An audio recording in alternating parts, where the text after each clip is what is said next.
দীপঙ্কর দা, যোগী আদিত্যনাথ যে কথাটা বলছেন, বলুন। হ্যাঁ, দেখুন, আজকে দুই মুখ্যমন্ত্রী দুই রকম কথা বলছেন, একটা কারণ আছে।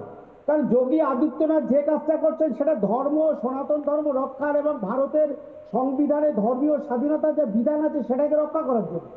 অন্যদিকে বাংলার মুখ্যমন্ত্রী মমতা ব্যানার্জি তিনি যে কথাটা বলছেন যে রামনবমীর দিনে মিছিল বেরোয় গন্ডগোল পাকানোর জন্য, তিনি বলতে তিনি এই বাংলার সনাতনীদের আঘাত করার জন্য, বিশেষজ্ঞ সম্প্রদায়কে তুচ্ছ করার জন্য কি তিনি রেড রোডের নামাজের অনুষ্ঠানে দাঁড়িয়ে বলছেন যে এই এরা কোনো গন্ডগোল করে না নামাজের ঈদের মধ্যে, অর্থাৎ এরা কোনো গন্ডগোল করে না রমজান মাসে। অথচ আমরা দেখতে পাচ্ছি একের পর এক ঘটনা ঘটে যাচ্ছে। আমরা দেখতে পাচ্ছি এই বাংলায় এই দোষণ করার জন্যই দুর্গাপুজোর বিসর্জন পিছিয়ে যায়।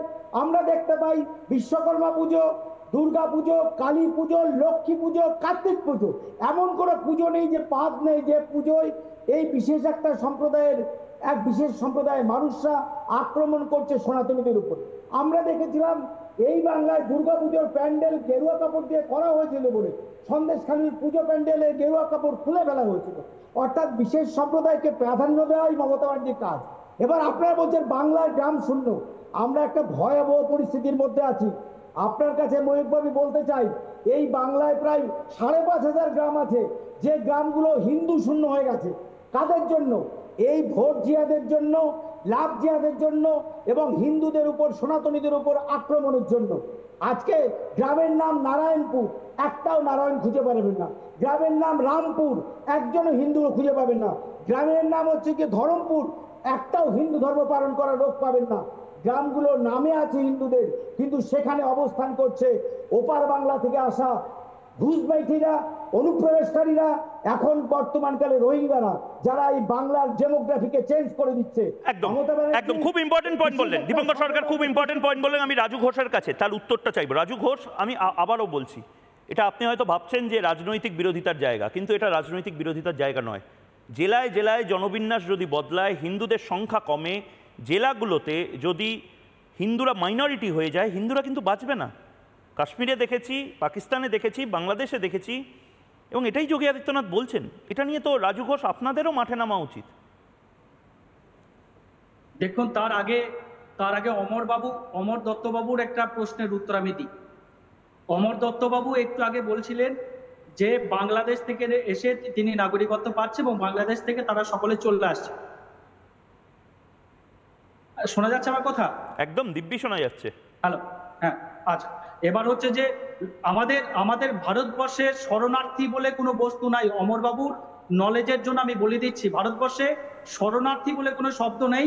জেনেভা কনভেনশন 1951, জেনেভা কনভেনশন 1967-এ পরিষ্কারভাবে ভারত সরকার বলে দিয়েছে যে আমাদের দেশে লিগাল আর ইলিগাল আছে, এখানে কোনো শরণার্থীর কোনো গল্প নেই। অর্থাৎ আমাদের ভারতবর্ষের কোনো শরণার্থী শিবির বা শরণার্থী বলে কোনো শব্দ নেই। আর একটা সিএর মাধ্যম দিয়ে নাগরিকত্বের গল্প আপনি বলছেন, সিএতে যারা পাসপোর্ট অ্যাক্ট এবং ফরেনার অ্যাক্টে যারা ছাড় পেয়েছে, শুধু তাদেরকেই নাগরিকত্বের আবেদনের কথা বলা হয়েছে, তাছাড়া কাউকে নয়। আর আপনি যতগুলো যাদের নাম বললেন, প্রফুল্ল চন্দ্র সেন থেকে শুরু করে জ্যোতি বসু পর্যন্ত, সকলেই দেখবেন যে 1971-এ ইস্ট পাকিস্তান থাকাকালীন সেই সময়কার তারা এখানকার চলে এসেছিল কেন? আমি তো সেটাই জিজ্ঞেস করছি। রাজু ঘোষ চলে এসেছিল কেন? ওপার থেকে এপারে আসার প্রয়োজনটা কি ছিল? রাজু ঘোষ, সেটাই আমি জিজ্ঞেস করছি। বাংলা যখন ওপার থেকে এপারে আসার প্রয়োজনটা কি ছিল? মানে জ্যোতি বসু পশ্চিমবঙ্গের মুখ্যমন্ত্রী ছিলেন, কিন্তু জ্যোতি বসুর এই ক্যাপাসিটি ছিল গোটা পূর্ববঙ্গ, পরবর্তীকালে যেটা বাংলাদেশ, তার প্রধানমন্ত্রী হতে পারতেন। একটা দেশের প্রধানমন্ত্রী হওয়ার মতন ক্যাপাসিটি এই মানুষগুলোর ছিল। কেন তাদের নিজেদের ভিটে মাটি ছেড়ে পশ্চিমবঙ্গে চলে আসলেন তারা? যখন শ্যামাপ্রসাদ মুখার্জি বললেন দেশ ভাগ হোক বা না হোক, মানে আমাদের দরকার নেই, কিন্তু বাংলাকে ভাগ করতে হবে। এই শ্যামাপ্রসাদ মুখার্জি বাংলাকে যখন ভাগ করে, তখন যেভাবে ভাগ করে তাদের আত্মীয় স্বজন অর্ধেক এখানে অর্ধেক ওখানে, এই ভাগাভাগির জন্য তারা বিভিন্ন সময় তাদের আত্মীয়দের কাছে চলে আসে। বাংলাদেশে থাকতেন আপনি, বাংলাদেশে না, আপনার কি লজ্জা করছে না? এটা পুরোটাই বাংলাদেশের মধ্যে থাকতো, এটা কি পুরোটাই বাংলাদেশের মধ্যে থাকতো? বাংলাদেশে মানুষদেরকে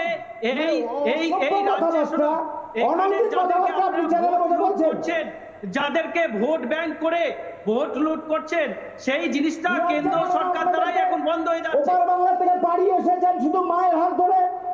আপনার মা শাখা সিঁদুর বাঁচানোর জন্য এসেছিল, এখানে বড় মাছ খাওয়ার জন্য আসেনি। বিজেপির কি আছে? তার জন্য বিজেপি কি করেছে? এই দেশের প্রধানমন্ত্রী, এই দেশের প্রধানমন্ত্রী হিন্দু, এই দেশের স্বরাষ্ট্রমন্ত্রী হিন্দু, এই দেশের রেলমন্ত্রী হিন্দু, এই দেশের প্রত্যেকটা মন্ত্রী হিন্দু। তার সত্ত্বেও আজকে মুসলমান হিন্দু কেন? কেন আজকে হিন্দু মুসলমান করতে হয়? তাদের কিসের ভয়? তারা কি করতে চায়?